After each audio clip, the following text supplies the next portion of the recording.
എത്ര നേരം വൈകിയാലും ചിരിച്ചുകൊണ്ട് പോകാനുള്ള കണ്ടോ. അതാണ് കേട്ടോ ഞാൻ വേറെ കണ്ടല്ലേ പോകുന്നത് എസ് എം സ്ട്രീറ്റിലോട്ടാണ്. അവിടെ എത്തി കഴിഞ്ഞപ്പോൾ തന്നെ ഞാൻ എസ്കേപ്പ് പറ്റി കാണിച്ചേട്ടൻ്റെ ഫോട്ടോ ഒന്നും വീഡിയോ എടുത്തില്ല. അത് പിന്നെ അങ്ങനെയാണല്ലോ, മൂപ്പരെ കണ്ടിട്ടുണ്ടെങ്കിൽ വീഡിയോ എടുത്ത് എനിക്കൊരു സമാധാനം വരില്ല. അപ്പോൾ അതൊന്നും വീഡിയോ എടുത്തിട്ടുണ്ട്. ഇവിടെ റോഡ് പണി നടക്കുന്നുണ്ട് പറഞ്ഞുകൊണ്ട് ഞങ്ങൾ വണ്ടി പുറത്ത് വെച്ചിട്ടാണ് ടൗണിലേക്ക് നടക്കുന്നത്. ഒരുപാട് പേര് അങ്ങനെ നടക്കുന്നുണ്ട്.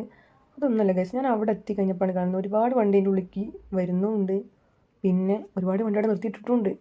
എന്താണെന്ന് ഇപ്പോഴും എനിക്ക് ആവശ്യം മനസ്സിലായി കേട്ടോ. പിന്നെ അതൊക്കെ കഴിഞ്ഞതിൻ്റെ ശേഷം എൻ്റെ ചിന്ത വേറെ, ഈ തിരക്കിനുള്ളിൽ കൂടെ ഒക്കെ ഞാൻ എങ്ങനെ അതിൻ്റെ ഉള്ളിലേക്ക് പോകും, അതായിരുന്നു കേട്ടോ ഞാൻ അടുത്ത് ചിന്തിച്ച്. ഈ ചിന്തിച്ച് ഞാൻ ഇത് എങ്ങോട്ടാ കൂട്ടുന്നത് എനിക്ക് തന്നെ അറിയാം കേട്ടോ. ഇതിൻ്റെ ഉള്ളിൽ കൂടെ ഇങ്ങനെ തിരക്ക് കൂടെ നടക്കുക, എങ്ങനെയെങ്കിലും ഉള്ളിലെത്താൻ തന്നെ ഓരോ കടേൻ്റെ മുന്നിൽ നിന്ന് വാങ്ങിക്കൂടി കയറിക്കൂടി പറഞ്ഞ് വിളിക്കുന്നുണ്ട് കേട്ടോ. എൻ്റെ മൈൻഡിൽ അതൊന്നുമില്ല, എനിക്കിപ്പോൾ എങ്ങനെയും പോയി കമ്മലെടുക്കണം, അതായിരുന്നു എൻ്റെ ലക്ഷ്യം. അങ്ങനെ ഞാൻ കമ്മലെടുക്കാൻ വേണ്ടി നടക്കുകയാണ്. അങ്ങനെ പോയി ഞങ്ങൾ കമ്മലിൻ്റെ അടുത്ത് എത്തിയിട്ടുണ്ട്. അങ്ങനെ കുറച്ച് കമ്മലൊക്കെ നോക്കിയിട്ട് ഞാൻ ആദ്യം ഈ കമ്മലെടുത്ത്, ഈ കമ്മൽ എനിക്ക് ഇഷ്ടപ്പെട്ടിട്ടില്ല. അങ്ങനെ ഞാൻ ഇത് അവിടെ തന്നെ വെച്ചിട്ടുണ്ട്. വേറെ 2 കമ്മലും കൂടി എടുത്തിട്ടോ. ഇതാണ് എനിക്ക് ഇഷ്ടപ്പെട്ടെടുത്തത്, നിങ്ങൾക്ക് ഇഷ്ടമാണെന്ന് കമ്മലിട്ടേക്കണേ. അങ്ങനെ അവിടെ നിന്ന് കമ്മലൊക്കെ വാങ്ങിയിട്ട് ഞാൻ അവിടെ നേരെ പോകുന്ന ഡ്രസ്സ് എടുക്കാനാണ്. ഡ്രസ്സിൻ്റെ കടയിലേക്ക് നേരെ കയറി പോവാണ്. ഇതൊക്കെ കാണുമ്പോൾ നിങ്ങൾ ഞാൻ ഇവിടെ നിന്ന് വാങ്ങുന്നു എന്നെ കണ്ടോ ഗൈസ്. അങ്ങനെ ഞാൻ അവിടെ എത്തിയതിൻ്റെ ശേഷം ഡ്രസ്സൊക്കെ നോക്കാൻ തുടങ്ങി. ഓരോ ഡ്രസ്സ് 1 2 എന്നൊക്കെ പറഞ്ഞ് ഇങ്ങനെ നോക്കുന്നുണ്ട്. അതൊന്നും എനിക്ക് ഇഷ്ടപ്പെട്ടിട്ടില്ല. പിന്നെ അതിൻ്റെ അടുത്തുനിന്നുള്ള ഷോപ്പിൽ നിന്ന് വേറെ 2 ഡ്രസ്സ് എടുത്തിട്ടാണ് ഞാൻ പുറത്തേക്ക് ഇറങ്ങുന്നത്. കുറേ തിരഞ്ഞിട്ട് 2 ഡ്രസ്സ് കിട്ടി സന്തോഷമായിട്ട് എൻ്റെ മുഖത്ത് നിങ്ങൾ കാണുന്നത്.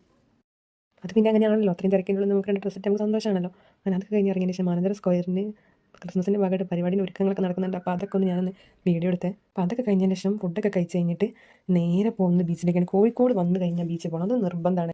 അങ്ങനെ ബീച്ചിൽ പോയപ്പോഴോ ഫുള്ള് തിരക്ക്, വണ്ടി വെക്കാനേ സ്ഥലമില്ല. അങ്ങനെ കുറേ നേരം അവിടെ വണ്ടി വെക്കാനൊക്കെ നോക്കി പറ്റാഞ്ഞിട്ട് കുറേ ദൂരം പോയിട്ട് അങ്ങേ അറ്റത്തായിട്ട് കൊണ്ടുപോയി വണ്ടി വെക്കുന്നത്.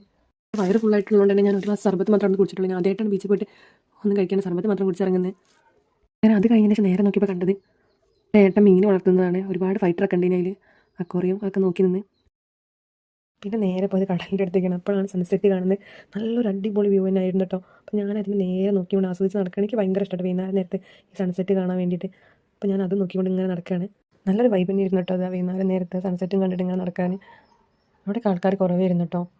അപ്പോൾ അതുകൊണ്ട് തന്നെ നല്ല രസത്തിൽ ഇങ്ങനെ നടക്കാനായിട്ട് പറ്റും. അപ്പോൾ കുറച്ച് നേരം നടന്ന് മുന്നോട്ട് വന്നപ്പോൾ 2 ഏട്ടന്മാർ അവരുടെ ക്രിസ്മസിൻ്റെ എന്തോ ഓഫറൊക്കെ ഉള്ള ഒരു കാർഡും കൂടി എനിക്ക് തന്നിട്ടുണ്ട് കേട്ടോ. അവിടെ വണ്ടീൻ്റെ ഷോറൂം കഴിഞ്ഞതിന് ശേഷം ഞാൻ പിന്നെയും മുന്നോട്ട് നടക്കാൻ തുടങ്ങി. ഒരുപാട് ഫാമിലീസ് എൻ്റെ മുന്നിൽ കൂടെ പോകുന്നുണ്ട്. ഇനി ഞാൻ നേരെ മുകളിലോട്ട് നോക്കിയപ്പോൾ കണ്ടതൊരു പട്ടാണ്.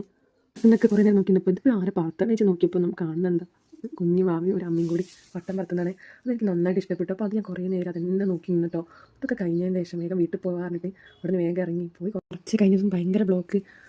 അങ്ങനെ ബ്ലോക്കിൻ്റെ ഉള്ളിൽ കൂടെ എങ്ങനെയൊക്കെയോ പോകുന്നു. അപ്പോൾ വേഗം ഞങ്ങൾ വീട്ടിലെത്തി. അപ്പോൾ അത്രയുള്ളൂ, ബൈ.